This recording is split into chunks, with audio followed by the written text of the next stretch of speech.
Assalamualaikum warahmatullahi wabarakatuh. Nama saya Amanda Nurcayati. Di sini saya akan memberikan materi pertolongan pertama tentang kedaruratan. Semua yang dialami korban yang tidak termasuk dalam kecelakaan dimasukkan ke dalam kedaruratan medis. Seseorang yang mengalami kasus medis mungkin juga dapat mengalami cedera sebagai gejala gangguan fungsi tubuh yang mungkin terjadi. Misalnya, penderita pingsan, lalu terjatuh dan mendapat sebuah luka. Dalam penata laksanaan pertolongan pertama kasus medis tidak banyak berbeda antara yang satu dengan yang lainnya. Hal yang paling penting adalah mengenali kedaruratannya, terutama secara dini. Dalam penata laksanaan pertolongan pertama, hal yang paling penting adalah membantu jalan napas sang penderita dan memantau tanda vital secara teratur. Gejala dan tanda pada kedaruratan medis sangat beragam, yang khas maupun yang tidak khas. Dan tidak normal tanda vital penderita medis saja, itu sudah termasuk dalam kedaruratan medis. Beberapa hal yang dapat diamati dari penderita yang sudah termasuk dalam kedaruratan medis, diantara lain, ada gejala dan tandanya. Gejala yang pertama yaitu demam, yang kedua yaitu nyeri, dan yang ketiga yaitu mual, muntah. Lalu yang keempat, buang air kecil berlebihan atau malah tidak sama sekali. Yang kelima, pingsan atau pusing. Dan yang ketujuh, haus atau lapar berlebihan dan merasakan rasa yang aneh pada mulut. Tanda-tanda yang dapat kita amati, yang pertama yaitu perubahan status mental, yaitu tidak sadar atau bingung. Yang kedua, perubahan irama jantung, yaitu nadinya sangat cepat atau sangat lambat, tidak teratur, terlalu cepat, atau sangat lemah. Yang ketiga, perubahan pernapasan, yaitu irama dan kualitas warna selaput lendir, misalnya pucat, kebiruan, atau terlalu merah. Yang keempat, perubahan warna kulit, perubahan keadaan kulit, yaitu suhu, kelembapan, keringat berlebihan, dan juga termasuk warna pada selaput lendir yang mengarah pada pucat, kebiruan, atau terlalu merah. Yang kelima, manik mata, yaitu bisa sangat lebar atau sangat kecil. Yang keenam, bau khas dari mulut atau hidung. Yang ketujuh, aktivitas otot misalnya kejang atau kelumpuhan. Yang kedelapan, gangguan saluran cerna, misalnya mual, muntah, atau diare. Yang kesembilan, tanda-tanda lainnya yang seharusnya tidak ada. Anggap semua keluhan penderita adalah benar. Jadi apabila penderita merasa tidak enak atau tidak nyaman, maka perlakukan sebagai kasus medis. Beberapa gangguan medis yang ditemukan ada 3 macamnya. Yang pertama, pingsan, sinkop atau kolaps. Yang kedua, paparan panas. Dan yang ketiga, paparan dingin atau biasa disebut dengan hipotermia. Mari kita bahas satu persatu. Yang pertama, pingsan. Pingsan terjadi karena peredaran darah yang ke organ otak berkurang, yang dapat terjadi akibat emosi yang hebat, berada dalam ruangan dengan penuh orang, yang tidak cukup udara segar, letih dan lapar, dan yang terakhir terlalu banyak mengeluarkan tenaga. Gejala dan tandanya, perasaan limbung, pandangan berkunang-kunang dan telinga berdengung. Yang ketiga, lemas dan keluar keringat dingin. Yang keempat, menguap.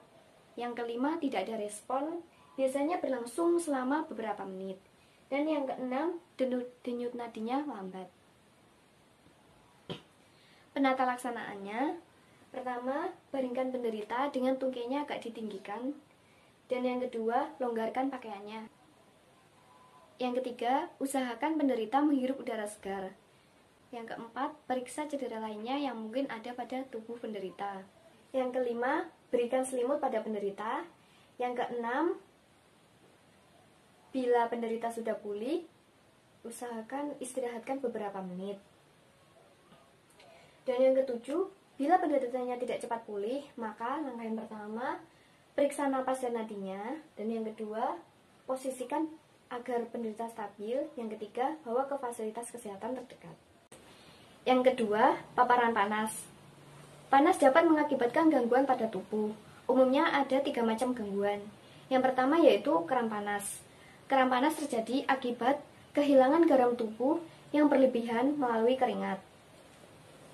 Gejala dan tanda yang dapat kita amati yaitu yang pertama, kejang pada otot disertai nyeri, yang kedua, tungkai dan perut, yang ketiga, kelelahan, yang keempat, mual, yang kelima, mungkin pingsan. Penata laksanaannya, yang pertama, baringkan penderita ke tempat tidur. Yang kedua, beri minum, bila perlu campur dengan sedikit air garam. Tetapi jangan sampai membuang waktu untuk mencari garam. Yang ketiga, rujuk ke fasilitas kesehatan. Yang kedua, kelelahan panas. Terjadi akibat kondisi yang tidak fit saat melakukan aktivitas pada suhu ruangan yang udaranya relatif tinggi. Dapat mengakibatkan terganggunya aliran darah. Gejala dan tanda yang dapat kita amati, yang pertama, pernapasan penderita cepat dan dangkal. Yang kedua, nadinya lemah. Yang ketiga, kulitnya terasa dingin, keriput, lembab, dan selaput lendirnya pucat.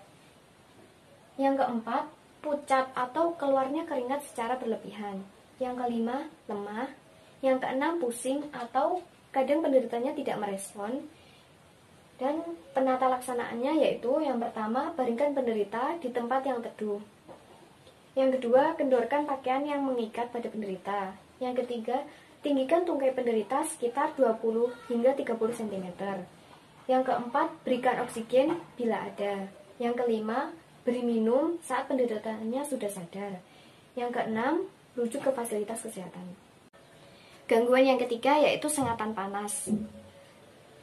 Pada kasus ini, keadaannya sangat mengancam nyawa, karena suhu tubuh penderita akan sangat tinggi dan penderita tidak lagi berkeringat. Bila tidak segera diatasi, maka sel otak pada penderita akan segera mati. Dan tanda-tanda yang dapat kita amati, yang pertama, pernapasan cepat dan dalam. Yang kedua, nadi cepat dan kuat diikuti nadi kuat tetapi lemah.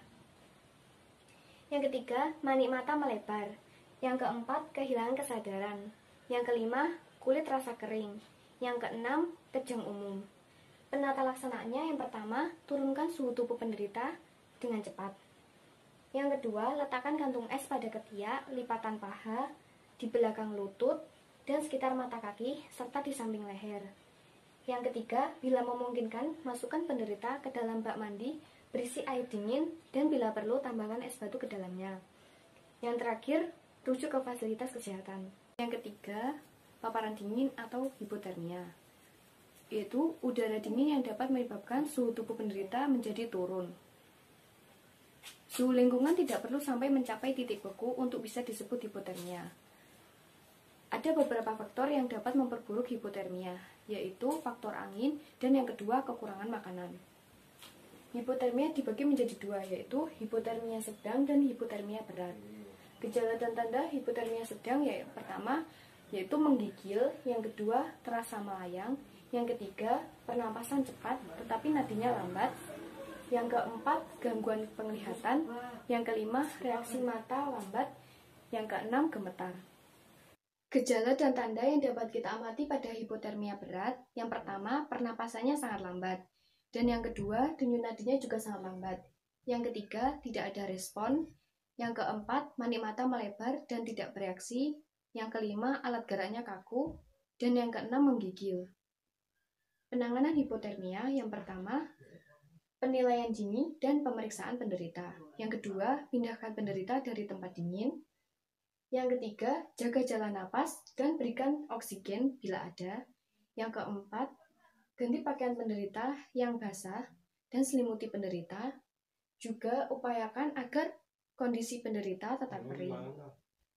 Yang kelima, bila penderita sadar, berikan air hangat secara pelan-pelan.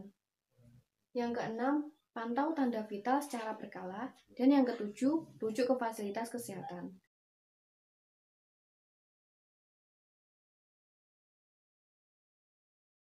Sekian dari saya, semoga bermanfaat. Mohon maaf apabila ada salah kata. Wassalamualaikum warahmatullahi wabarakatuh.